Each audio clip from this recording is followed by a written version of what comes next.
speak. But this is the same kind of thing. Philip Marlowe, Los Angeles. There's also an interesting vibe that comes out of this too for Michael and myself. And it's this from Along Divide. When I got home, I mixed a stiff one and stood by the open window in the living room and sipped it and listened to the groundswell of traffic on Laurel Canyon Boulevard and looked at the glare of the big angry city hanging over the shoulder of the hills through which the boulevard had been cut. Far off, the banshee wail of police and fire engines rose and fell, never for very long, completely silent. 24 hours a day, somebody is running. Somebody else is trying to catch him. Out there in the night of 1,000 crimes, people were dying, being maimed, cut by flying glass, crushed against steering wheels under heavy tires. People were being beaten, robbed, strangled, raped, and murdered. People were hungry, sick, bored, desperate with loneliness or remorse or fear, angry, cruel, feverish, shaken by sobs. A city no worse than others. A city rich and vigorous and full of pride. A city lost and beaten and full of emptiness. It all depends on where you sit and what your own private score is. I didn't have one. I didn't care. I finished the drink and went to bed.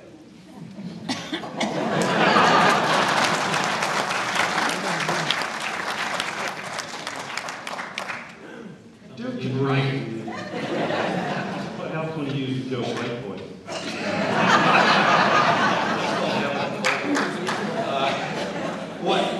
No, we're Laurel Hills here in Laurel Canyon. And it just so happens that what, about 50 years after this was written, there's a detective named Harry Bosch that lives up there.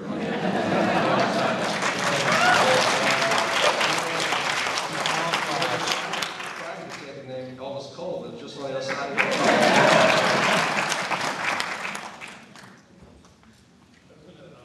I was just going to mention two things. One is what is great on that passage and what we were talking about, chapter 13, about how they're, I guess they're almost 60, 50 years old, and they still describe this place so well. Yes. That I think is a true measure of art.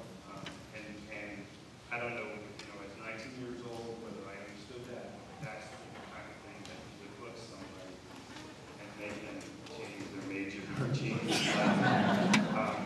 The other thing is I want to disagree a little bit about Chandler and the rap he gets for not caring about plot. I think, and I think it has something to do with him starting late, or getting to the point where he's writing novels late. And I think you see an evolution through the books of where his attention went to other things. And the early books, The High Window, and the one, The Lady in the Lake, I think is the one that we've been reading here this month. I think they're pretty well plotted. The High Window is really a very complex plot, and he pulls it off pretty well. And then when you get into some of these other books, he's writing that kind of stuff because he sees that as the value of what he can, the storytelling that he wants to say now. I think he felt that he wasn't getting the attention he should have gotten, but he knew he was doing something special. He had that talent, and that's what he followed. And so he kind of broke away from the traditional clock mechanism, clock that was in the other books of the time. So that's my defense of the plot. I don't think it needs a defense. We're sitting here, it's 2012, whatever he was doing something right because we're still talking about it. I mean, it's, what's interesting is that, I mentioned he was a journalist, but when he was still living in England through his college years and then after his college years, when he was trying to make a living, he wrote romantic poetry. He was trying to be a poet. He actually wanted to be a poet. He just couldn't make a living at it, so that's why he had to come over here and begin to study about a real job. But I find, pardon me, I find the whole concept of Chandler as a romantic poet and as a writer of romantic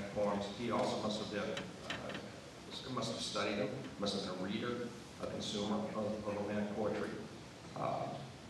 But it's really easy, knowing that, it's really easy for me to make the jump to see why and how he writes the passages he writes, because there's that much carrying sensitivity for the language, for the emotion that he's trying to evoke. And hence, then, easy to me that it wasn't easy for me to believe that. And by the way, these are his own admissions. He wrote about the fact of not caring about the plot all that much. So I agree with Michael. I mean, a lot of stuff, it all works. I mean, well, not all of it. Is it The Big Sleep where there's a big hole in it? Yeah, The Big Sleep just doesn't work at all on the plot. But he spoke about that. He didn't care. But what you say publicly, I would say is really the truth. Oh, true. But I don't care. True. Yeah, I know.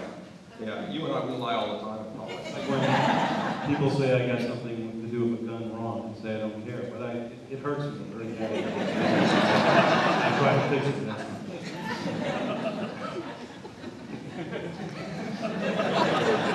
Michael loves But reading all his also, Amazon you know what? reviews. I said, Michael loves reading his Amazon reviews.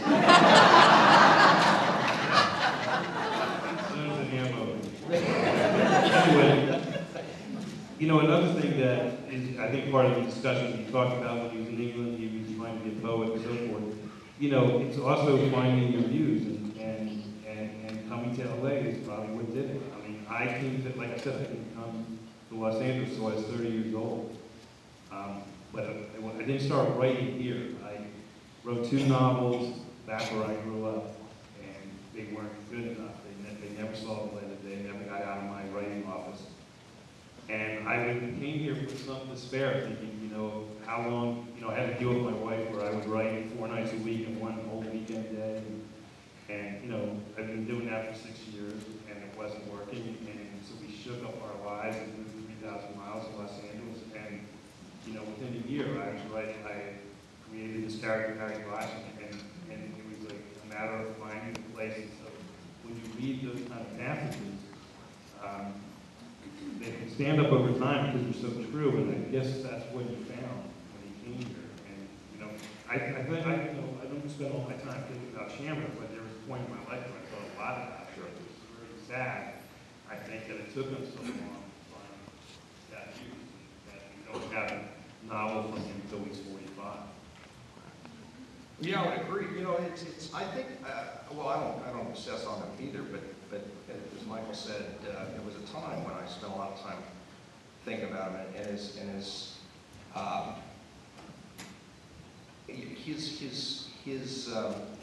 you know, one of the unfortunate things about Raymond Chandler is that by the time he began writing fiction, his first short stories, at the age of 45, his life was pretty much a mess. He was already a confirmed alcoholic. He had busted out of the oil business, had been fired, lost his job. He was some kind of salesman or oil executive for an oil syndicate, selling gasoline and oil, I guess. And was doing pretty well. But he was a depressive. He was an alcoholic. And again, frankly, based on there's a book, The Collected Letters of Raymond Chandler. You can read all this stuff in there. It's all on record in his personal correspondence. When he was an oil salesman driving up and down California, visiting his accounts, living in hotels and motels and whatnot. That's then, in his 40s, is when he started reading Pulp Fiction, and particularly was a fan of Black Mask. And so when he finally busted out of quote-unquote real life, meaning he lost his job and he had to do something for a living, he thought, since he enjoyed reading this stuff, he thought he might be able to write it. And it's a really, if you read the book, you see Marlowe's kind of weary worldview. It's really easy to imagine what must have been in Raymond Chandler's head and heart at that time, at that point. You know, you're just entering his middle years, 45, depressed all the time, you know, soften up with booze, thinking the world's over, yet still feeling that he had something that he could conquer and control.